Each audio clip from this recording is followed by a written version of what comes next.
All right. Good day and salutations, scavengers. How's everybody doing? All right. Well, as promised, we're gonna do a quick little follow-up here for you guys.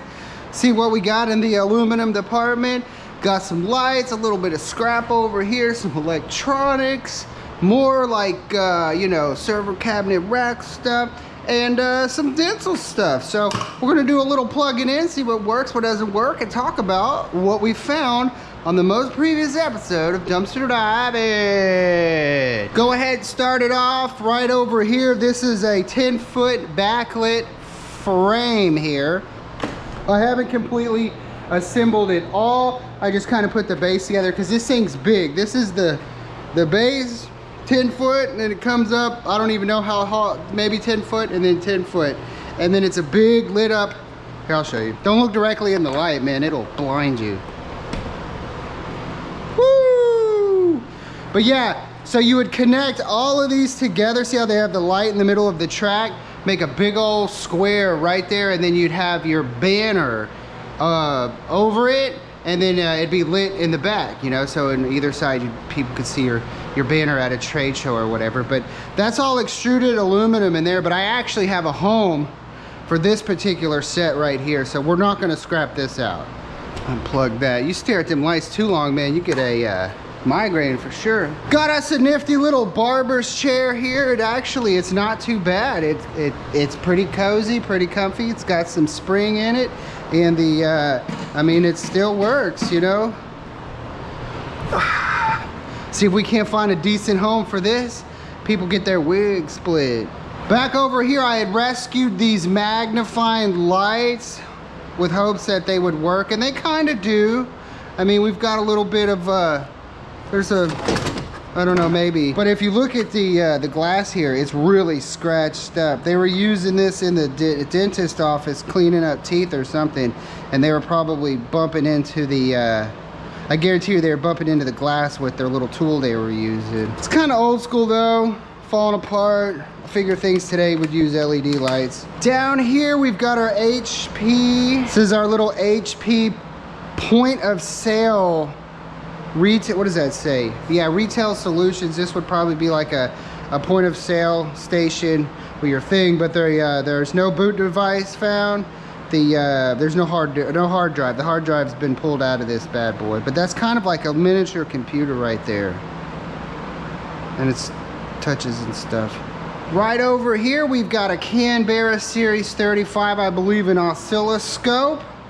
Somebody said, hey buds. On the side they have keep, but they threw it away.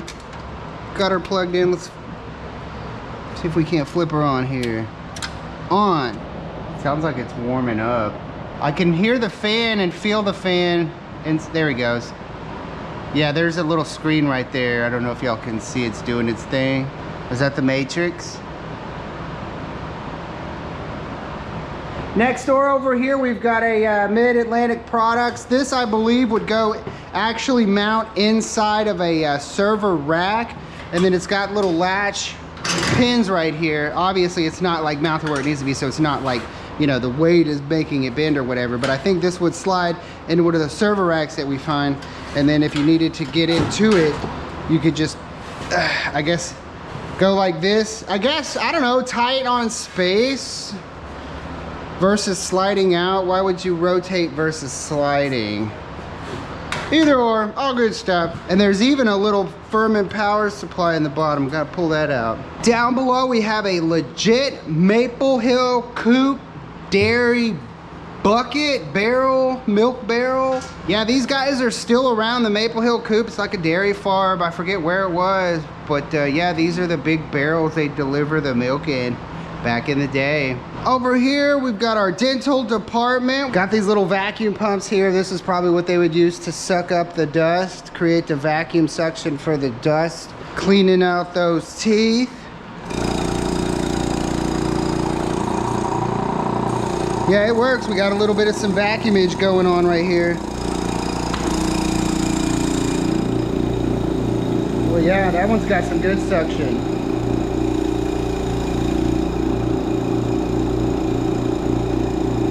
This particular vacuum pump is actually 250 volt. That's what the plug there says. Likely the motor copper coilings are not copper. They're likely aluminum coilings, so check those before you really dive into it so you don't waste your time trying to cut this thing apart and then it turns out to be aluminum windings. Always check before you cut it apart. But this has a lot of aluminum on it. Clean that off of it for sure. Get a few dollars. Another vacuum pump back here, but this one is a different kind of wiring.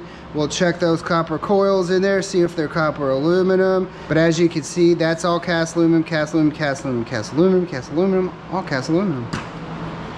Healthco dental engine, probably operating a drill. Got the power button. And then their foot control would plug in here, and then you'd have your drill right there, and then you control your speed. This thing goes to 35,000 RPM. That would make Cole Trickle jealous. This, I'm guessing, is just a foot switch of some sort, probably to regulate the power coming in. Yeah, I think because there's like a, see how there's a plug on the backside that goes in the wall and a plug there? And then you could probably control the amount of voltage coming in. I've never seen a foot pedal like that. That's interesting. Ultra waxer foot control. Another one. Looks like it's got a little 9-volt kind of plug deal. This, I believe, is the same deal. Put a little pin right here, and then you can control the speed of your little buzzer. Another power supply. Dippy Pro by Yeti Dental. Does it? I bet it heats it up. It's like a little miniature, yeah. It's like a little miniature heater. You could, there's your thermostat, goes up to 105. Probably if you're doing teeth and they do like a coating and they need it to harden. Same thing here, DVA dip pot. I used to do that back in the day. Yeah, degrees Celsius. And then you'd put something in there and it gets hot. Looks like they had wax or something. More foot pedals here. All these have different types of plugs and that are in these little driver motor things. So none of these fit all these over here. I'm guessing this is all just old extra parts that they had laying around. Some of this stuff looks really old and they probably just said get rid of it. I'm like, all right, man, that's where Mike comes in. But yeah, there's like 4-prong, 6-prong, Ninja Star prong, 2-prong. I mean, all different kinds of prongs, but they don't match the prongs on these. Air operator drill kind of thing. Labmaster 25 at Refining Corporation. People say they use these in the jewelry shops too, but this little air operated hand little drill pin kind of thing. Another foot control. That one's got the rainbow with the star in the middle. Prong. Okay, let's try this bad boy out. It is called a Ney Centurion Q50. Here, beeping.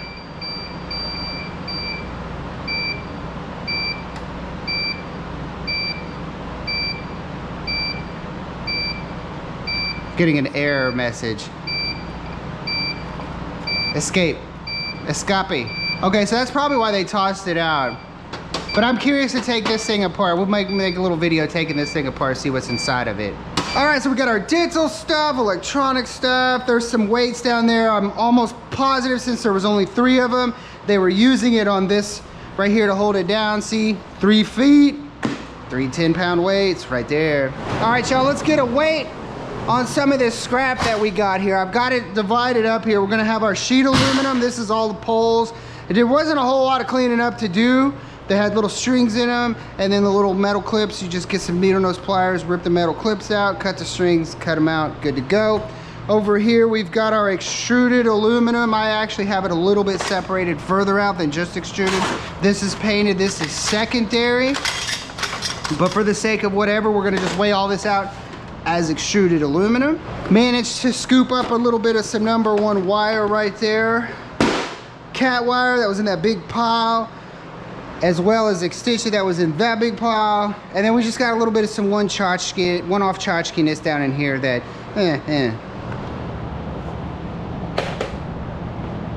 Okay, zeroed out.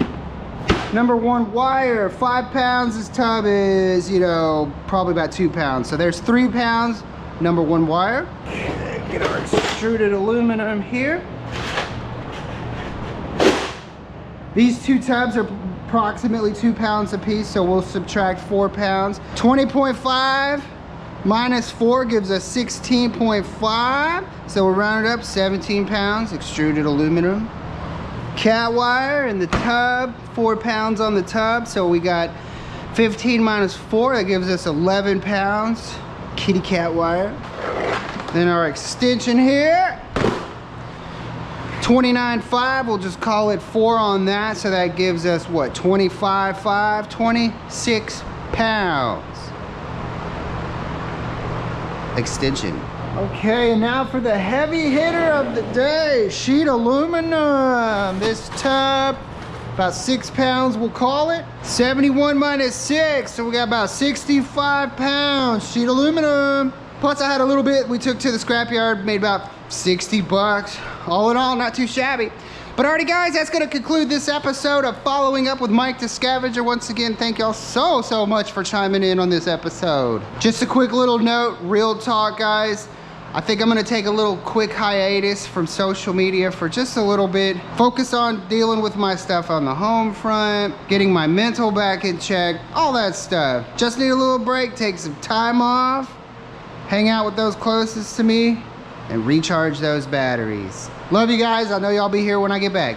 Peace. What we got here, y'all? Scrappity, scrap, scrap.